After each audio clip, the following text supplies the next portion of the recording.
जो एप्लीकेंट करके आया हूँ मेरा वाइफ का बेटी होगा वो बस। वही उसमें जेके न्यूज़ टुडे देख रहे हैं आप और मैं हूं रंजीत ठाकुर।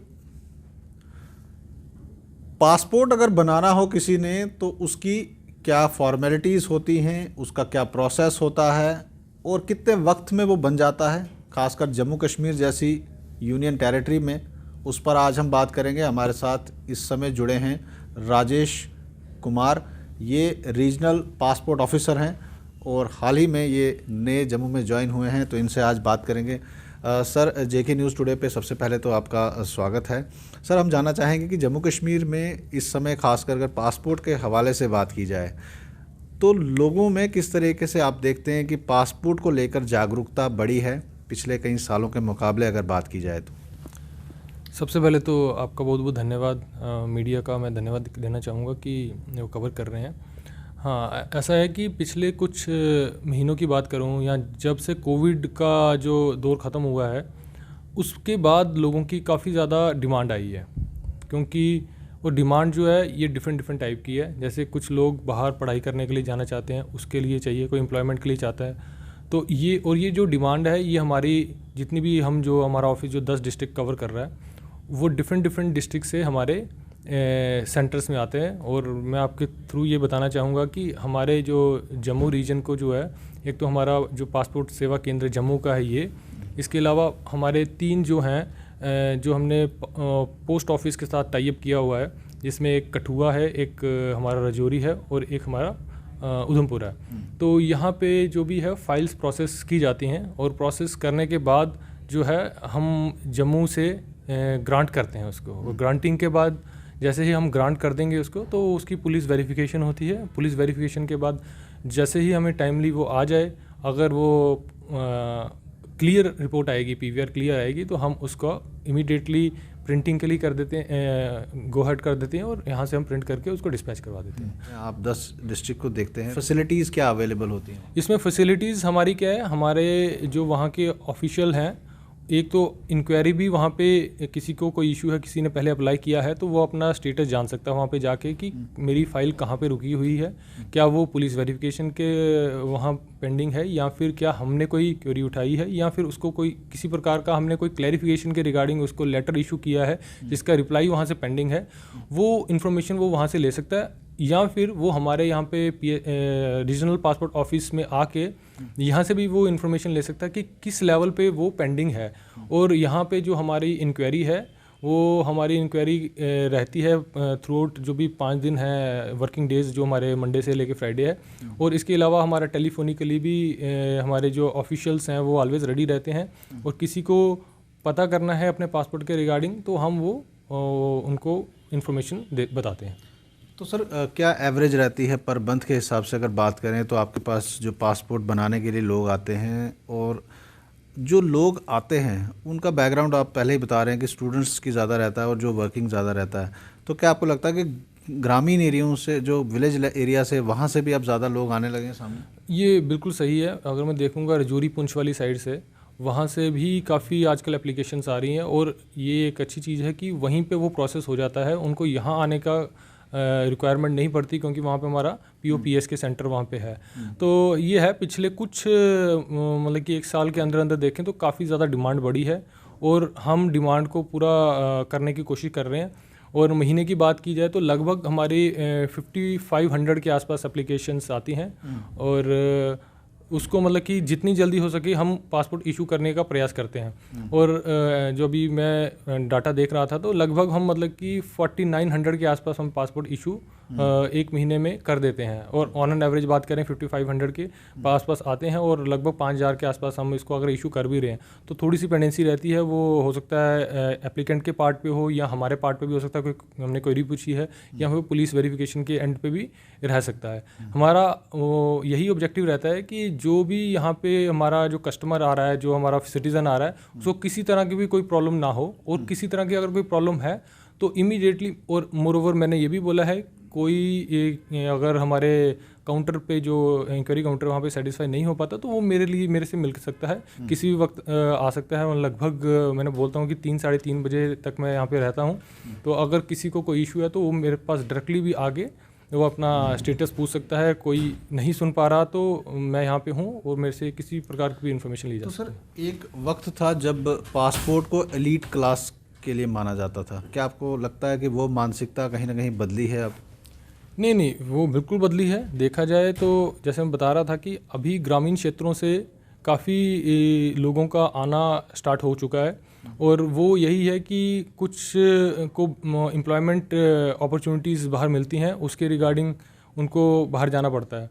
तो वो और ये एक बहुत अच्छी चीज़ है कि हमारे जो भारत के लोग हैं दूसरे देश में जाके एक तो वहाँ पे कार्य कर रहे हैं और हमारे देश का नाम भी रोशन कर रहे हैं। जैसे अभी पीछे हमारे प्रवासी दिवस भी मनाया गया था, उसमें हम यही करते हैं कि जो हमारे देश के जो नागरिक हैं बाहर जाके किस तरह किस फील्ड्स में अपने आप को ऊपर हमारे देश का नाम ऊपर लेके जा रहे हैं, वो मतलब कि एक अपने आप में भी एक अच्छा लगता है हमें कि भाई हमारे देश के जो नागरिक हैं वो हर एक फील्ड में काम कर रहे हैं। तो डेफिनेटली हमारे यहाँ पे काफ़ी डिमांड बढ़ी है क्षेत्र, चाहे वो हम ग्रामीण क्षेत्रों से भी बात करें, ग्रामीण क्षेत्रों से डेफिनेटली काफ़ी डिमांड पिछले कुछ महीनों से बढ़ी है। सर क्या लगता है आपको कि और क्या चेंजेस करने की ज़रूरत है, और ख़ासकर अगर देखा जाए तो फैसिलिटीज़ को और ईज़ करने के लिए, और दूसरा पेंडेंसीज जब रह जाती हैं वो कई बार लोगों को बहुत ज़्यादा प्रॉब्लम आती है, तो क्या आपको लगता है कि अभी और बहुत काम करने की ज़रूरत है, इसको कहीं ना कहीं डिस्ट्रिक्ट लेवल या तहसील लेवल तक लेके जाएं? नहीं, एक्चुअली जब हमने POPSK का जो सिस्टम स्टार्ट किया था, इसका मेन मकसद यही था कि हम अपने सिटीज़न को रीच कर पाएँ। आज की डेट में देखिए जाए हमारे 3 सेंटर्स हैं, इसको यही रहेगा कि आने वाले समय में इसको और बढ़ाया जाए ताकि हर डिस्ट्रिक्ट तक इसको लेके जा सके, ताकि हर डिस्ट्रिक्ट का जो भी हमारे नागरिक हैं वो सीधा वहाँ आके अपनी एप्लीकेशन प्रोसेस कर पाएँ। नहीं तो देखा जाए अगर हर किसी को जम्मू आना पड़ जाए तो वो काफ़ी मुश्किल हो जाता है। जो मतलब कि दूर दूर से लोग आते हैं उनको मतलब सर्विसेज अच्छे तरीके से तभी दी जा सकती है अगर वो हर डिस्ट्रिक्ट में हमारा एक ऑफिस, छोटा ऑफिस हो, ताकि वहाँ पे जो भी हमारी फॉर्मेलिटीज़ रहती हैं यहाँ पे, जैसे कि डॉक्यूमेंट वेरिफिकेशन के अलावा जो हमारे फिंगर स्कैनिंग और फोटोग्राफ जो भी हैं, वो एटलीस्ट वेरिफिकेशन वाला काम वहाँ पे हो जाए, और जो नेक्स्ट लेवल का काम जो ग्रांट वाला काम होता है, ग्रांट करनी फाइल, वो हम जम्मू में रखें। और ये एक मतलब हर डिस्ट्रिक्ट में करने से ही थोड़ा सा इसका इम्प्रूवमेंट इन प्रोसेस है ये चीज़ें। बिल्कुल, ये एक्चुअली मिनिस्ट्री ने ऑलरेडी स्टेप लिया हुआ है। जैसे कि अभी 3 डिस्ट्रिक्ट में आने वाले समय में हो सकता है कि हमारे और डिस्ट्रिक्ट्स में इस तरह के सेटअप हो जाएं, और जिसमें भी पोस्ट ऑफिस वालों का भी एक योगदान रहेगा। और अभी भी वो कर रहे हैं, कई बार पोस्ट ऑफिस वालों से बात होती है तो वो वहाँ पे उन्होंने अपना एक एम्प्लॉय भी दिया हुआ है ताकि हमारे काम को ईज़ कर पाएँ। तो ये एक अच्छी कोलैबोरेशन है पोस्ट ऑफिस और पासपोर्ट ऑफिस की, ताकि हम लोगों को जो एक बड़ी ज़रूरी चीज़ बन चुकी है आज की डेट में, पासपोर्ट, किसी ने बाहर जाना है तो ये एक बहुत इंपॉर्टेंट डॉक्यूमेंट है, वो हम उनको प्रोवाइड कर पाएँ। खासकर जम्मू के लोग आपको कैसे जब उनको प्रॉब्लम ज़्यादा आती है, खासकर फाइल जब फंस जाती है तो वो एक बड़ी प्रॉब्लम बन जाती है, लोगों को कहीं ना कहीं लगता है कि उनको बहुत ज़्यादा उसमें माथापच्ची करनी पड़ेगी, कहीं से सिफारिशें लेके आनी पड़ेंगी। तो उसको ईज़ आउट करने के लिए जो इन्वेस्टिगेशन का पार्ट है, आप कह रहे थे कि वो कहीं ना कहीं पुलिस के ज़्यादा उनके पास होता है, तो उसको ईज़ आउट करने के लिए या डिपार्टमेंट टू डिपार्टमेंट जो कनेक्ट आपका होता है उसको और ज़्यादा बेहतर करने की ज़रूरत है ताकि पेंडेंसी कम हो सके। हाँ, देखिए पेंडेंसी की जहाँ तक बात है, कुछ पेंडेंसी तो रहेगी। जैसे मैं बता रहा था लगभग 5500 के आसपास हमारे पास एप्लीकेशंस आ रही हैं और लगभग 5000 के आसपास हम अगर प्रोसेस कर रहे हैं उसमें कुछ पेंडेंसीज रहेंगी, लेकिन कुछ को हम कम कर सकते हैं।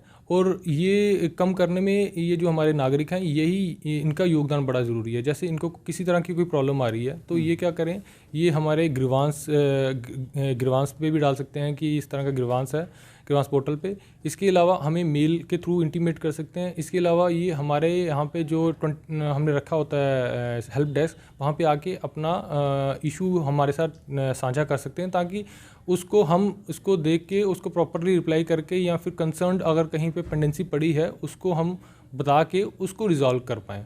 तो इसमें सिटीजन्स का बहुत इंपॉर्टेंट रोल है। ये हमें अप्राइज़ करवाएं कि कहाँ पे क्या चीज़ प्रॉब्लम आ रही है, ताकि उसके ऊपर फर्दर कोई हमें इंटरनली कोई ऑर्डर इशू करना है या फिर हमें कोई एक्शन लेना है तो हम वो ले पाएँ। तो मतलब कि देखा जाए तो अभी जैसे आजकल भी हमारे पास आती हैं ग्रीवांसेस आते हैं, तो हम देखते हैं उसको प्रॉपरली चेक करके उसको इमीडिएटली डिस्पोज, हमारा ये रहता है कि इमीडिएटली इसको डिस्पोज ऑफ करें और कंसर्न एप्लीकेंट को बता दें कि किस स्टेज पे वो पेंडिंग है, या उनके एंड पे कुछ ऐसा डॉक्यूमेंट तो नहीं है जो उन्हें सबमिट करना है। ऐसा कहीं, क्योंकि कभी कभी ऐसा भी होता है कि जो एप्लीकेंट्स हैं वो आगे यहाँ पे वेरिफिकेशन करवा अपना सब कुछ करवा के निकल जाते हैं, वेरिफिकेशन करवा के चले जाते हैं। उनको ये होता है कि वो आ जाएगा, हो सकता है उनका कोई एक पर्टिकुलर डॉक्यूमेंट जब बाद में हम देख रहे हैं कोई चीज़ रह गई है जो कि एक रिक्वायर्ड है। जैसे कि देखा जाए माइनर के केस में हमें कुछ एनेक्चर लेने पड़ते हैं, एनेक्चर सी या एनेक्चर डी होता है, और वो एनेक्चर डी में दोनों पेरेंट्स की कंसेंट होनी चाहिए, एनेक्चर सी में एक पेरेंट की कंसेंट और रीज़न की दूसरे पेरेंट की कंसेंट क्यों नहीं है। तो इस तरह की चीज़ें रहती हैं जिसमें मतलब कि अगर ऑन द स्पॉट उन्होंने नहीं दे पाए हैं या एक पेरेंट नहीं आ पाया है तो वो हो सकता है फाइल यहीं पे रुक जाए। ठीक है, तो उसको वो उनको इनका अगर ना आएंगे तो वो वहीं पे रुके रहेगी जब तक वो कंसर्न एप्लीकेंट नहीं आगे और रिक्विजिट डॉक्यूमेंट सबमिट नहीं करेगा। तो हमारे यहाँ पे मैं यही बोलूँगा कि किसी भी तरह की प्रॉब्लम है, हमारे हेल्प डेस्क और हमारी मेल आईडी जो है वो ऑलरेडी वेबसाइट पे है, उनके थ्रू हमें इंटीमेशन दी जाए कि ये चीज़ पेंडेंसी है, और मैं इंश्योर करता हूँ कि हम उस पर अप्रोप्रिएट एक्शन लेंगे और उसको रिजॉल्व करेंगे। तो सर पासपोर्ट के हवाले से अगर बात की जाए तो कई बार ये क्वेश्चन आता है मीडिया में भी कि भारत का जो पासपोर्ट है वो काफ़ी मजबूत हो गया है, मगर आम आदमी के अगर बात करें तो उनको ये चीज़ समझ नहीं आती है कि पासपोर्ट कैसे दुनिया भर में मजबूत हो गया। तो भारत का पासपोर्ट कई बार कहा जाता है कि बहुत मजबूत हो गया, दुनिया भर में इसकी बहुत मान्यता है, वो कैसे मान्यता बढ़ती है? ये भारत का पासपोर्ट जो है विश्व भर में मजबूत हो गया। तो इसमें मैं यही कहूँगा कि आजकल आप देखेंगे जो हमारे भारतीय हैं वो विश्व में हर जगह हैं। ठीक है, तो विश्व में हर जगह हैं और वो अपने अपने कार्य में प्रसिद्ध भी हैं। आजकल चाहे वो प्राइवेट सेक्टर हो या गवर्नमेंट सेक्टर हो, तो उसमें वो अच्छे से परफॉर्म कर रहे हैं। और इसके अलावा जो हमारा जो पासपोर्ट जो इंडिया का है, इसमें क्या है, ये एक सिक्योर पासपोर्ट है, इसमें पीएसपी सिस्टम से कनेक्टेड है ये, और इसमें किसी भी तरह का हम इसमें वो नहीं कर सकते, क्या बोलते हैं इसमें, फॉर्जरी या कुछ तरह का करेंगे तो इमीडिएटली पकड़ में आ जाएगा।